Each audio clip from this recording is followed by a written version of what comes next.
Bonsoir, je suis Staffer Barnes et bienvenue dans ce chapitre numéro 1 des archives de la Damas Sanguinare. Il s'agit là d'une campagne one-shot se situant dans une temporalité alternative au manga Les Chroniques de Symphonie. Installez-vous confortablement et profitez.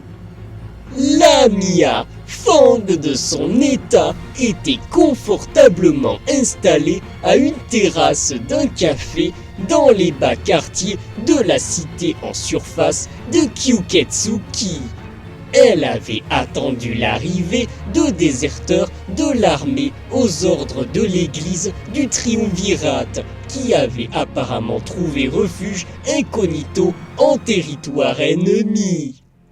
Voyant les trois individus sortir d'un pub non loin, la veuve noire s'était avancée vers eux, jouant de ses charmes afin de les convaincre de la suivre jusqu'à l'hôtel où elle logeait durant ses missions en surface. Authentiquement éméchés, les trois hommes avaient suivi Lamia jusque dans sa chambre, initiant ainsi un plan à quatre des plus torrides. Parvenant à en attacher un en catimini, elle était parvenue de justesse à trancher ou arracher avec les dents les gorges des deux autres. Interrogeant le déserteur attaché pieds et poings liés, elle était parvenue à obtenir des informations concernant une histoire de pierres précieuses en passe d'être récupérée par l'église sur Koyakesho. Après avoir éliminé ce dernier homme et avoir passé quelques heures à se reposer dans sa chambre ensanglantée, Lamia s'était dirigée vers l'un des immenses monte-charges afin de se rendre dans la cité en sous-sol pour rejoindre le palais de la dynastie Wonmig. Mais sur le chemin, elle avait entreaperçu la silhouette de Nina Caleb, la shinobi démoniaque, ce qui avait eu le don de l'interpeller. S'étant rendue aux appartements de son maître Zeikel Ezod, la Fang avait croisé Snowflake, l'un de ses collègues travaillant pour le conseiller personnel du roi au sang pur. Le jeune homme travesti proposant à Lamia une des drogues dont il avait le secret, cette dernière s'était contentée de l'envoyer promener sans le moindre ménagement. Entrant dans le bureau de Zeikel Ezod en se mettant à l'aise, la veuve noire avait remis son rapport au chironite, qui avait été sensiblement satisfait par les nouvelles apportées à son attention. Faisant coïncider les informations avec ce qu'il connaissait déjà, il avait mentionné qu'un membre de la famille de Los Vagos était présent au sein du palais afin de mener des négociations. Rendant de son propre chef une petite visite à cet étrange individu dénommé Funny, Lamia avait tenté de le séduire pour obtenir d'autres renseignements, mais en vain. Elle s'était par conséquent dirigée vers le sauna harem de Snowflake afin de lui demander conseil en matière d'aphrodisiaque. Mais le jeune homme lui avait certifié que rien, absolument rien, ne pouvait affecter un membre de la famille. Attendant l'heure de la prochaine grande réception organisée dans le palais, la Fang avait poursuivi la lecture d'un livre de recettes de cuisine cannibale, inspiré apparemment des méfaits de Nina Caleb elle-même depuis quelques décennies maintenant. Arrivant aux festivités, le moment venu, Lamia s'était avancée parmi les convives afin de rejoindre Arteristi, la sorcière aux flammes noires. L'archidragone, appréciant au départ la présence de la Veuve Noire, l'avait finalement sollicité pour porter un message aux envoyés de l'Empire humain de Tartaros, de l'autre côté de la salle.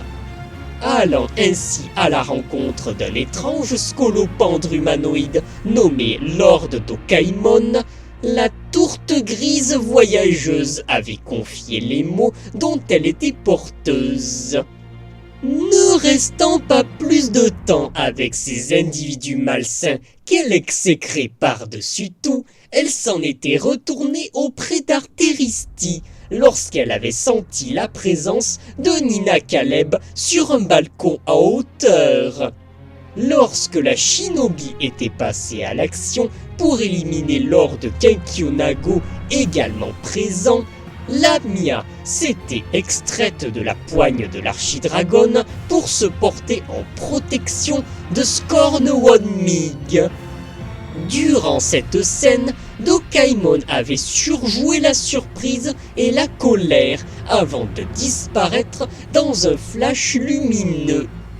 Nina avait tenté de s'enfuir mais avait été interceptée par un magnifique lancer de poignard de la part de la Fang. Tandis que l'assassine avait été amenée au bloc carcéral, Arteristi s'était volatilisée, courroucée par la capture de celle qu'elle avait engagée dans le cadre de ses manigances. Après avoir été remerciée autant par Zeikel que par Scorn, Lamia s'était rendue retrouver Nina dans sa cellule, se présentant à elle en sous-vêtements afin de la séduire. La shinobi, succombant totalement au charme de la Veuve Noire, s'en était suivie une volonté de rachat, ainsi qu'une partie de jambes en l'air, pleine de bonnes surprises.